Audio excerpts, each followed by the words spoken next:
Minhas amigas, meus amigos, muito bom dia. Que as bênçãos do nosso amado Mestre Jesus possam ser por nós percebidas, porque elas aí estão o tempo inteiro. Que nós possamos abrir os olhos para enxergá-las em cada instante da nossa vida, porque tantas são as bênçãos, nós é que ainda somos cegos. E não é à toa que a gente vai falar sobre essa cegueira na manhã de hoje, trazendo esse fato da vida de Jesus que pouca gente conhece dentro do movimento espírita. A gente pouco estuda, mas interessantíssimo para que a gente se debruce e consiga compreender de uma maneira mais profunda em nossas vidas como isso nos representa. Eu trago aqui uma fala que é extraída do Evangelho de Lucas, e aí cabe descrever algumas coisas. Lucas era de Antioquia, alguns falam Antioquia, que é uma cidade grega, a terceira maior cidade do Império Romano. A maior era Roma, a segunda maior era Alexandria, no Egito, e a terceira maior, Antioquia, na área onde hoje nós chamamos de Turquia, mas à época era a Hélade, ou seja, era a Grécia. O que é que a gente vai perceber? Ele não tinha compromisso com a lógica hebraica. Ele, quando escreve o evangelho dele, ele escreve a todos os povos. É um evangelho para os gentios, ou seja, para as pessoas, para as gentes. Ele não estava preocupado em agradar aos hebreus, aos judeus, não tinha essa perspectiva. E ele recebe a tarefa, conforme a gente vai encontrar no livro Paulo e Estevão, inclusive eu sempre recomendo essa obra, é a que dá nome à minha casa máter, que inclusive nasceu dessa casa, né? É bom lembrar, né? Da qual bem nasceu Paulo e Estevão. Pois bem, o livro Paulo e Estevão eu considero o melhor livro que eu já li na minha vida, de longe. E quem já leu está balançando a cabeça, confirmando, porque sabe o que eu estou falando. É uma obra esplêndida, é uma obra maravilhosa, é uma obra sobre a qual nós nos debruçamos em lágrimas. E eu sempre desidrato quando leio, já reli 6 vezes. É realmente maravilhoso. E ali você vai ver que Paulo não teve condições de escrever um evangelho. Ele não teve condições de documentar a história de Jesus. Então, quando ele estava na prisão, prestes a ser imolado, em nome do cristianismo, ele solicita ao seu discípulo mais intelectual, que era Lucas, que era médico, que inclusive é um evangelho considerado mais escorreito em termos de gramática. Todos os evangelhos foram escritos em grego, e ele, por ser um cidadão grego, escreve um grego muito mais correto do que os outros. E ali a gente vai ver que a instrução dada por Paulo está bem clara no evangelho de Lucas. Ele deveria entrevistar Maria de Nazaré. E por isso ele vai até a ilha de Patmos para buscar Maria. Inicialmente em Éfeso, depois em Patmos. E estando lá, ele aproveita e entrevista quem estava com ela, que foi Maria Madalena, Maria de Magdala. E daí a gente entende tantas histórias que só Lucas conta. Não tem outro texto. Somente Lucas conta aquelas histórias. Um dos exemplos é justamente o exemplo que vai ser explorado na manhã de hoje. A estrada de Emaús, o caminho de Emaús. Isso está no Evangelho de Lucas. A gente vê 2 versículos sobre esse acontecimento no Evangelho de Marcos, mas a gente não vê claramente, ele não fala claramente que é no caminho de Emaús. Ele fala que dois estavam indo ao campo. É isso que Marcos fala. Bem brevemente, 2 versículos ele fala. E que depois não acreditaram neles. É só isso o comentário de Marcos. Mas Lucas detalha um capítulo inteiro sobre o caminho de Emaús. É Lucas que vai falar da parábola do bom samaritano. É Lucas que vai falar das parábolas da misericórdia. Coisas que só tem Lucas. Pois Lucas, inclusive eu considero Lucas um dos mais profundos textos sobre Jesus. Eu não diria que ele é meu predileto dos 4 evangelhos, porque o meu predileto, sem dúvida, é o evangelho de João. Eu gosto mais, é um evangelho mais místico, é um evangelho mais profundo, mais simbólico, eu acho mais interessante. Mas, dentre os sinóticos, porque existem 4 evangelhos, 3 são sinóticos, ou seja, trazem a mesma ótica, contam a mesma história, que são Mateus, Marcos e Lucas. E um é o místico de João, que é o último. Pois bem, eu prefiro o de João, mas dentre os outros 2, o que eu acho mais interessante é o de Lucas. Os outros 3, desculpa, o que eu acho mais interessante é o de Lucas. Eu gosto mais. Porque, como eu disse, Lucas traz detalhes que não estão nos outros. Traz histórias que não foram contadas em outros momentos. Então aí a gente entende, né? A fala de Maria de Nazaré. A fala de Maria Madalena. Lucas é quem relata isso. Lucas é que é o repórter dessa perspectiva da vida de Jesus. Então eu trago aqui, nas minhas mãos, o Novo Testamento traduzido por Haroldo Dutra Dias. Ou seja, é um texto espírita. É uma visão espírita a respeito da vida de Jesus. E aí eu estou trazendo, obviamente que eu trago essa visão aqui, porque é uma visão prática, mas também temos outras visões espíritas sobre a vida de Jesus, como, por exemplo, a que eu estudo às sextas-feiras, às 19 horas, no canal Raciocínios Espíritas. Percebam, a palestra está sendo gravada, vai ao ar, provavelmente ainda hoje, no canal Reflexões Kardecianas, que é outro canal, tá? O canal Raciocínios Espíritas de meu amigo Flávio Santos, tem esse estudo semanal que eu faço da obra Sabedoria do Evangelho, que é uma obra esplêndida de Carlos Juliano Torres Pastorino. Ele mesmo, Pastorino, que escreveu Minutos de Sabedoria. Pois bem, ele também tem um livro chamado Sabedoria do Evangelho, que são 8 volumes, nos quais ele vai destrinchar versículo a versículo dos evangelhos, trazendo um olhar espírita. Então também temos a tradução dele com as interpretações que ele nos lega e que inclusive vão influenciar muito a minha fala na manhã de hoje. Mas para a gente saber que história é essa, a gente vai agora ler, é um texto breve, um texto pequeno, para entender que história é essa desse caminho de Emaús. Então vamos lá no capítulo 24 de Lucas, tá? Dos versículos de 13 a 35. Vamos lá. Eis que 2 deles, ele estava falando dos discípulos de Jesus e das aparições de Jesus pós-morte, ou seja, a ressurreição de Cristo.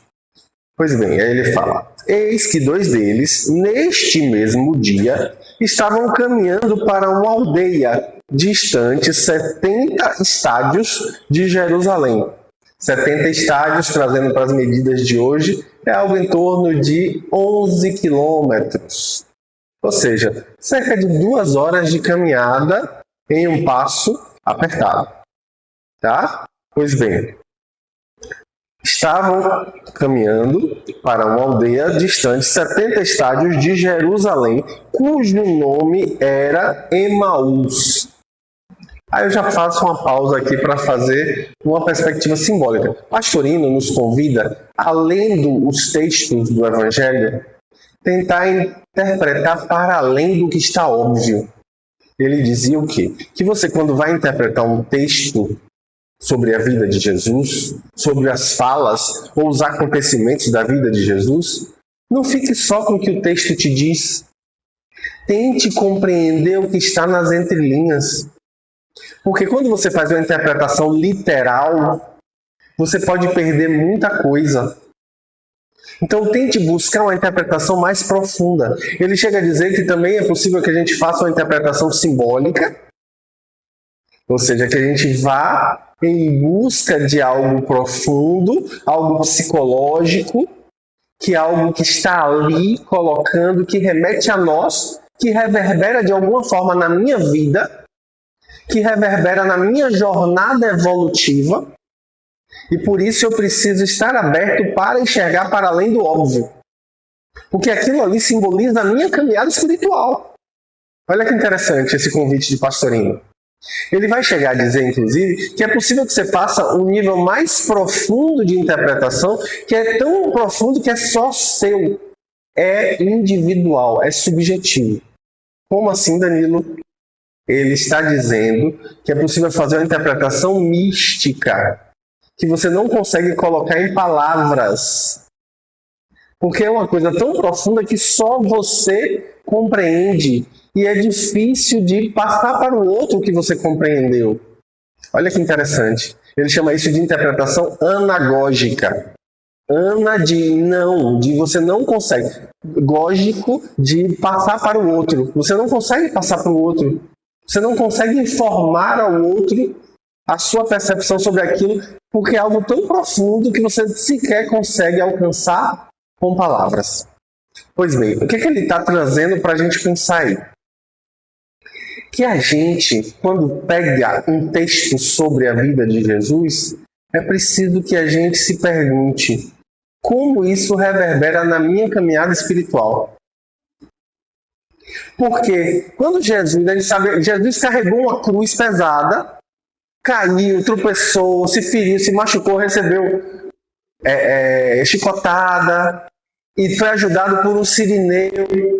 Teve um monte de situações. Ele está dizendo ali, na verdade, que a gente, na nossa caminhada evolutiva, passa por isso também. A gente, na nossa caminhada evolutiva, também precisa passar pela experiência de carregar a própria cruz, como o próprio Jesus falou. Toma a tua cruz e me segue.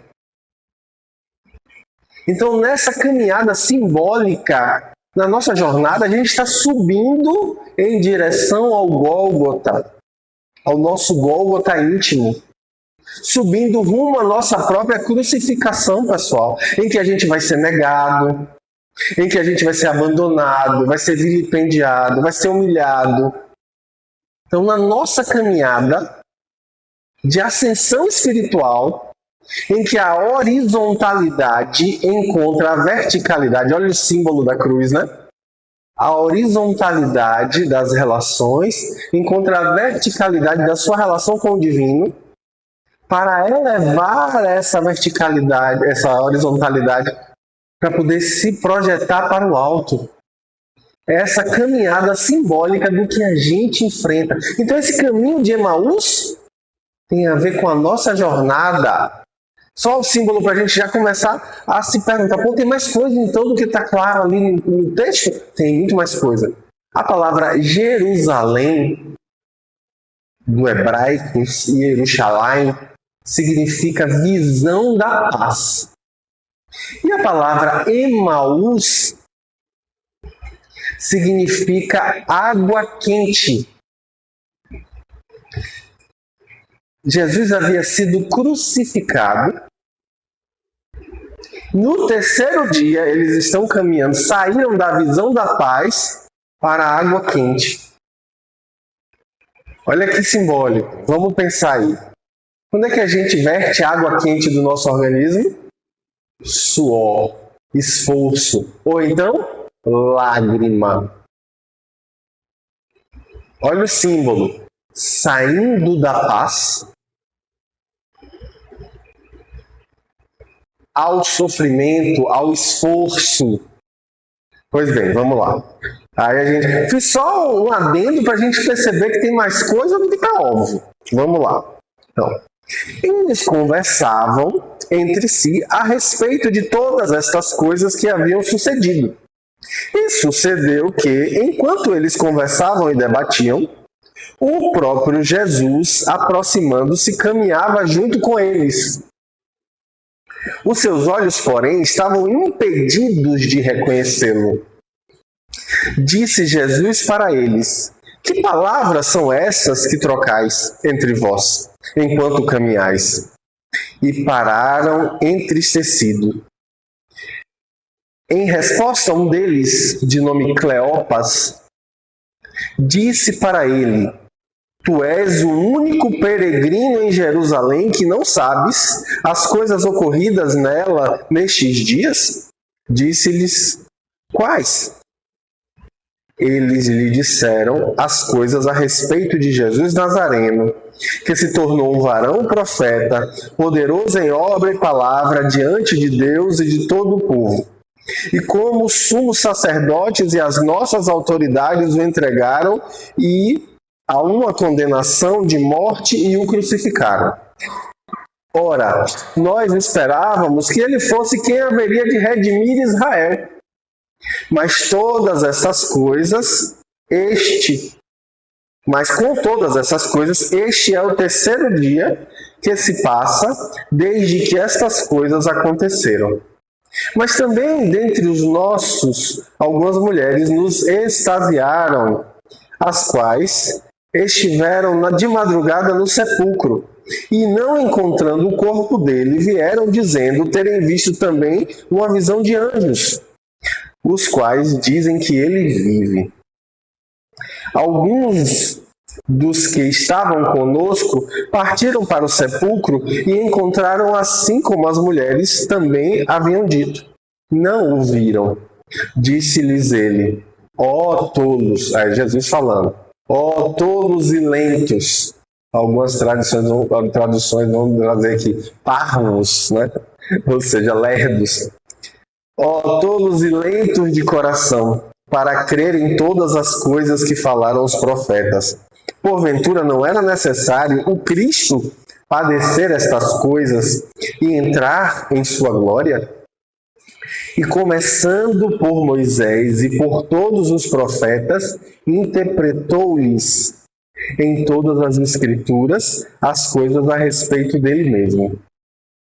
Ao se aproximarem da aldeia para onde estavam indo, ele simulou ir para mais longe. Eles o pressionaram, dizendo: permanece conosco, porque está para anoitecer e o dia já declinou. Ele entrou para permanecer com eles. E sucedeu que, ao reclinar-se à mesa com eles, tomando o pão, abençoou-o. E depois de parti-lo, dava a eles. Seus olhos foram abertos e o reconheceram, mas ele se tornou invisível a eles. E disseram um ao outro: porventura não estava nosso coração queimando em nós, quando nos falava pelo caminho, quando nos abria as Escrituras? E na mesma hora, levantando-se, voltaram para Jerusalém. E encontraram reunidos os 11 e os que estavam com eles, dizendo que realmente o Senhor se levantou e tornou-se visível a Simão. Eles explicaram as coisas ocorridas no caminho e como o haviam reconhecido pelo partir do pão. A história é essa. Agora vamos pensar em termos simbólicos. É interessante para a gente pensar que nas nossas caminhadas, muitas vezes, nós nos encontramos cegos para perceber a presença do Cristo. Nós nos percebemos lentos, parvos, lerdos, para compreender os ensinamentos de Jesus. Percebam que eles vinham caminhando entristecidos. Eles saíram de uma visão de paz para o esforço. E por isso iam tristes. Isso me faz lembrar uma fala de Paulo na segunda epístola dele aos Coríntios, se não me falha a memória, no capítulo 7, versículo 10, em que Paulo deixa clara a diferença entre a tristeza segundo Deus e a tristeza segundo o mundo. Olha como isso nos faz pensar. Paulo diz que a tristeza, segundo Deus, é boa, porque produz arrependimento, porque produz transformação. É uma tristeza que nos coloca de volta no caminho. É uma tristeza que nos dá consciência na nossa jornada. Enquanto que a tristeza, segundo o mundo, fala Paulo, produz morte. A morte simbólica.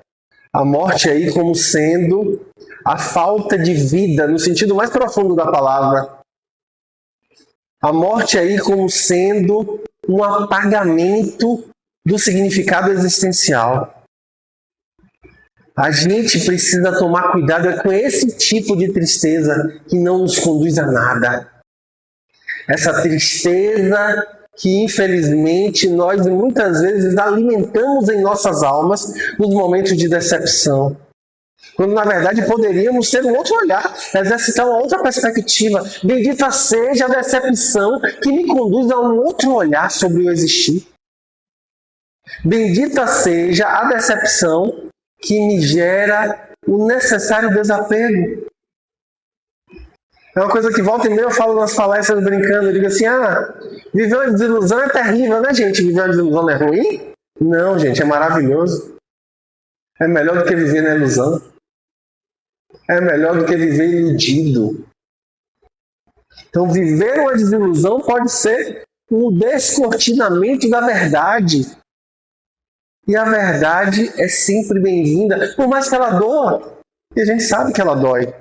Incomoda você admitir certas coisas. Mexe. É aquilo que eu falo muito nas palestras disso, eu digo assim, gente, uma vez doutrina espírita começa a fazer sentido na sua vida, nunca mais você erra em paz. Só lamento, bonitinha.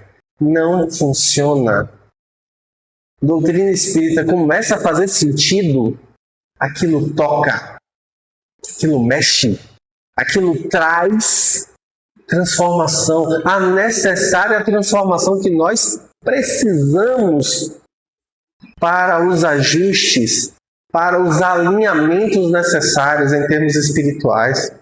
Então, na nossa jornada, a gente precisa abrir os olhos. Alguns intérpretes vão dizer que o que cegou eles foi a própria visão. Olha que interessante essa perspectiva, né? Uma visão equivocada nos cega. Tem aquela história famosa do jovem que sofria de um problema de saúde, procurou diversos especialistas, não encontrava ninguém. Aí soube que um bambambam vinha para a cidade dele para um congresso, foi atrás. Doutor, o senhor me atende? Eu preciso de atendimento. O médico, eu vou arranjar um jeito de te atender. Arranjou uma clínica, atendeu ele. Aí ele chegou, doutor, quando aperta aqui dói, quando aperta aqui dói, aqui também dói, aqui dói, doutor, aqui dói, aqui dói, aqui dói. Tudo dói, doutor. O que é que eu tenho, doutor? Aí o médico olhou, examinou, auscultou, percutiu, fez de tudo, palpou e nada, não entendia por que estava com esse problema. Aí passou uma bateria de exames para ele fazer, ele fez aqueles exames todos ao longo do dia inteiro. Exames de imagem, trocentos mil exames de imagem, né? E aí, no fim do dia, tá lá o jovem, doutor, eu fiz os exames todos, tá aqui o resultado. Aí o médico olha, nada, absolutamente nada, os exames perfeitos. Aí ele olhou com sua cabeça, olhou os exames de novo, aí fez o exame de novo dele, exame físico, foi lá, palpou, percutiu, auscultou, observou, tudo, nada. Aí perguntou, como é? Quando eu aperto aqui dói, doutor? Aqui dói, aqui também dói, dói aqui, doutor, aqui dói aqui, doutor, aqui também dói. Aí tudo doía. Aí o médico com sua barba, já sei o que o senhor tem. O que é, doutor, que eu tenho? Me diga, doutor, ninguém sabe. O senhor vai me responder, doutor? Vou dizer o que é que o senhor tem. O que é que eu tenho, doutor? Diga, doutor. Seu dedo está quebrado. Toda vez que você aperta, dói. Olha que símbolo interessante para a gente pensar, né? É o parâmetro utilizado para examinar a realidade é que está ruim. É o instrumento que a gente está usando para medir as coisas é que está ruim. Ou seja, a nossa visão é que nos cega. A visão que a gente escolhe para enxergar a vida é que está equivocada. Era isso que cegava eles. O que eles estavam esperando? É o que eles falam aqui para Jesus. Olha que interessante, né? Ele diz: esperávamos que ele fosse quem haveria de redimir Israel. Ou seja, o foco não é esse. Eles estavam focados em Israel. O foco não é esse. O foco do Cristo é outro. Aí o Cristo vai fazer o quê? Vai elucidar. Vai aproveitar aquela oportunidade para ensinar eles. Vai reensinar de Moisés, todos os profetas, para falar o que era preciso suceder com o Cristo.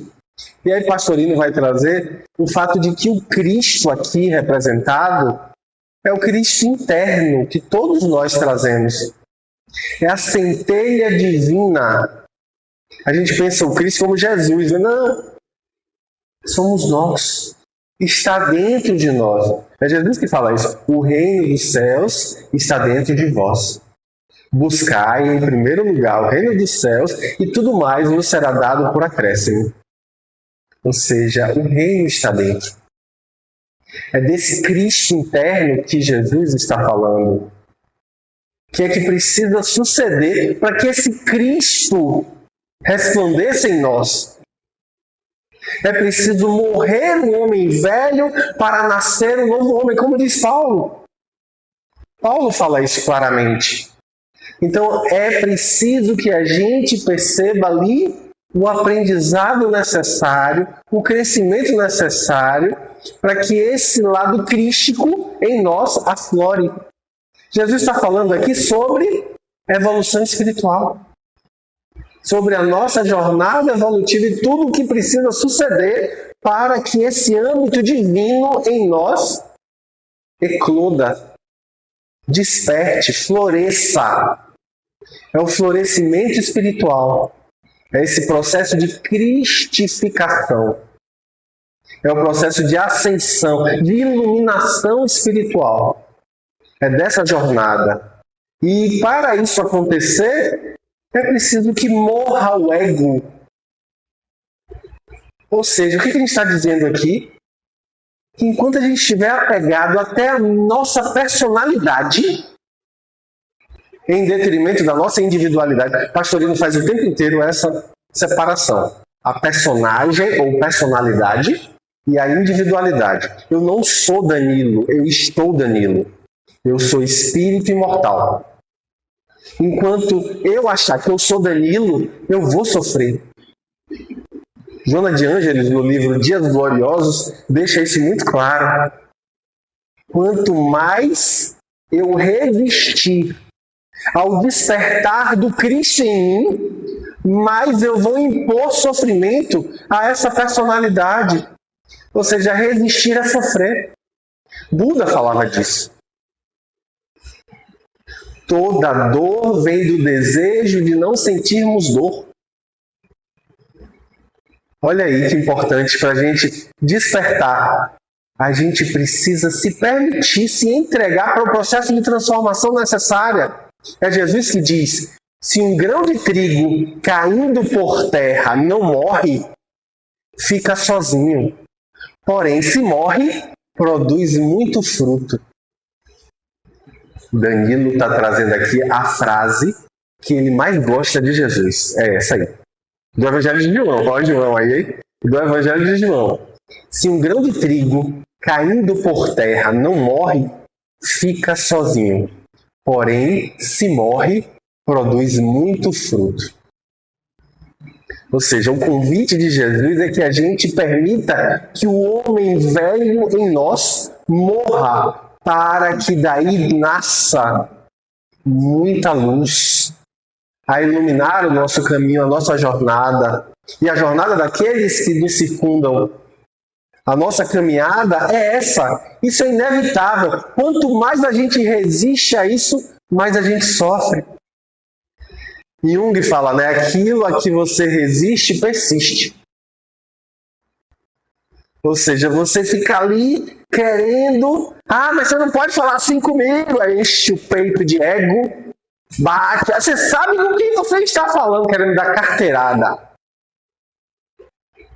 Como se fosse alguma coisa a mais do que qualquer outra pessoa. Baixa a bola, coisinha. O convite é da simplicidade. O convite é diminuir o ego, diminuir o egoísmo e o orgulho, que são as duas fontes das mazelas humanas. As duas grandes fontes de sofrimento humano. Orgulho e egoísmo. Os espíritos deixam isso claro o tempo inteiro na codificação espírita.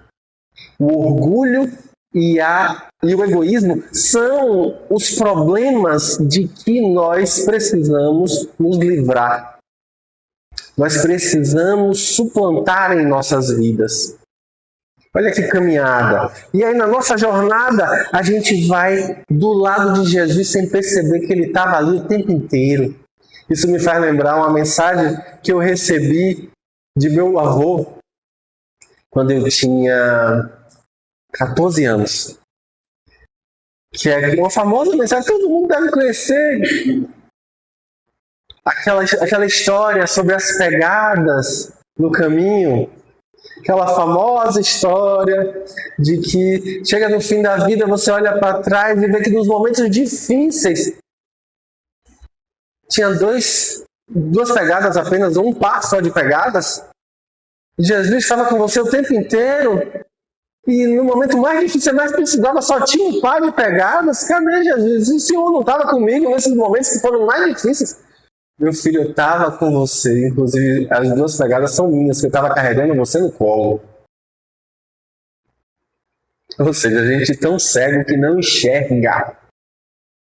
enxerga as tantas bênçãos que Deus nos lega diariamente, as tantas oportunidades. A gente precisa aprender a ter gratidão, inclusive pelos momentos ruins. Divaldo falava isso, né? Divaldo dizia que ele fazia oração agradecendo pelo mal que não havia acontecido. Ele agradecia pelo bem que havia acontecido e pelo mal que não havia acontecido. E aí ele falava sobre isso, porque Joana tinha ensinado a ele. Aí numa palestra lá na Europa, uma senhora perguntou: mas Divaldo, você só agradece pelo bem que aconteceu e pelo mal que não aconteceu? Mas a doutrina espírita nos ensina que a gente precisa agradecer pelo mal que aconteceu. Aí Divaldo teve um insight: nossa, que verdade. A partir de agora eu vou agradecer pelo mal que aconteceu também. Porque, inclusive, esse momento em que o mal nos aconteceu foi um momento de libertação, quiçá de um passado de equívoco. Foi um momento de despertar para percepções outras, para crescimentos outros. A gente vive lamuriando, se queixando: ó vida, ó céus, ó azar, coitadinho de mim, com autoindulgência, sem agradecer ao Cristo.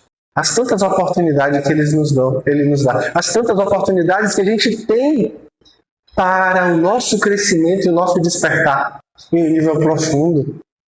Então, na nossa estrada de Emaús, nos momentos de tristeza, a gente vai com Cristo do lado, nos esclarecendo. Seja na relação com o outro. E o curioso, que eles só despertam no momento da partilha do pão. Olha que símbolo isso, gente. Como é profundo isso. A gente reconhece o Cristo como no compartilhar.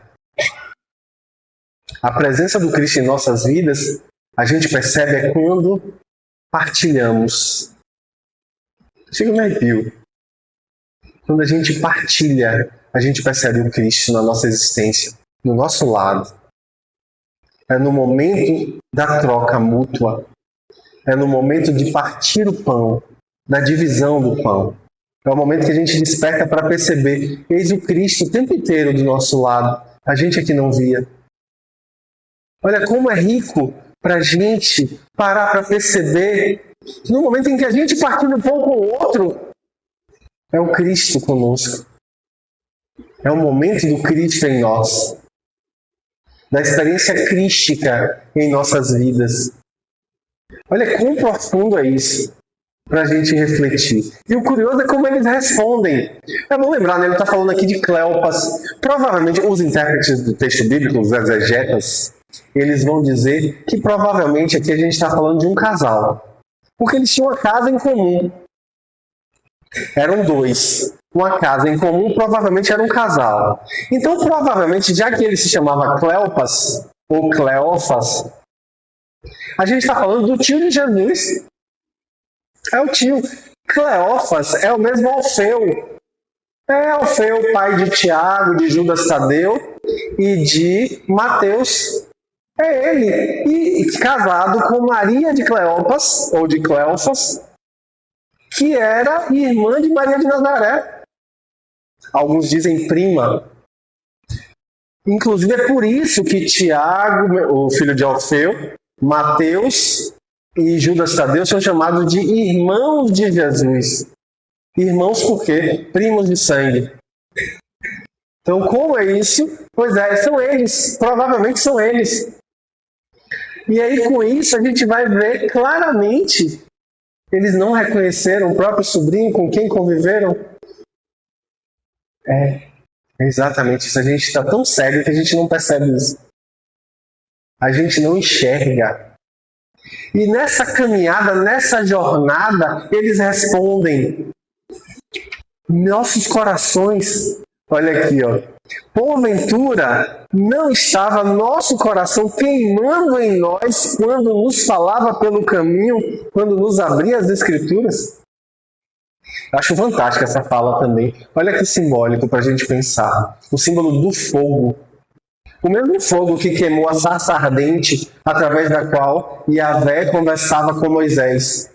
O mesmo fogo que foi visto no Monte Sinai, quando Moisés recebia os 10 mandamentos. O mesmo fogo que a gente vai ver queimar na fogueira de Elias, quando ele vencia os falsos profetas de Baal. O mesmo fogo que queima como línguas de fogo sobre as cabeças dos apóstolos e dos discípulos de Jesus, no fenômeno de Pentecostes.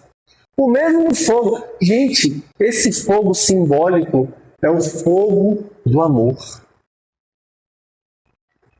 O calor que queimava o coração.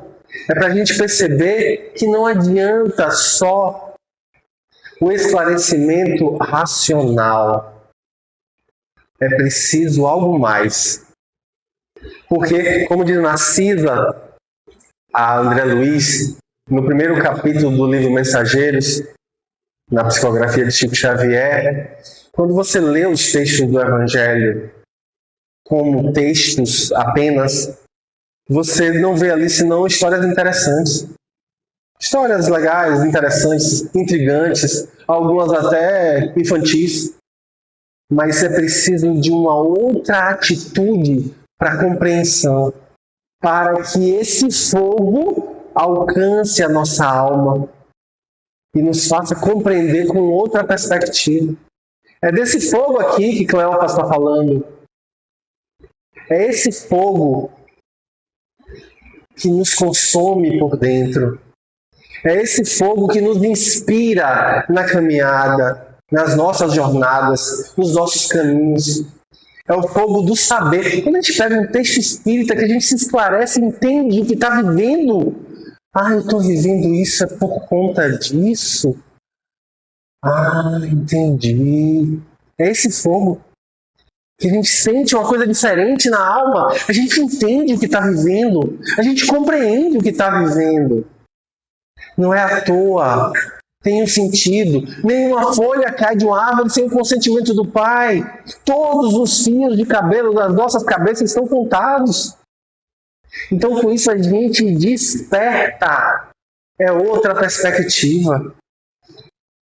Então, é permitir que o conhecimento que Jesus vai nos dando ali o tempo inteiro na nossa caminhada, caminhando junto conosco, isso é que faz arder os nossos corações.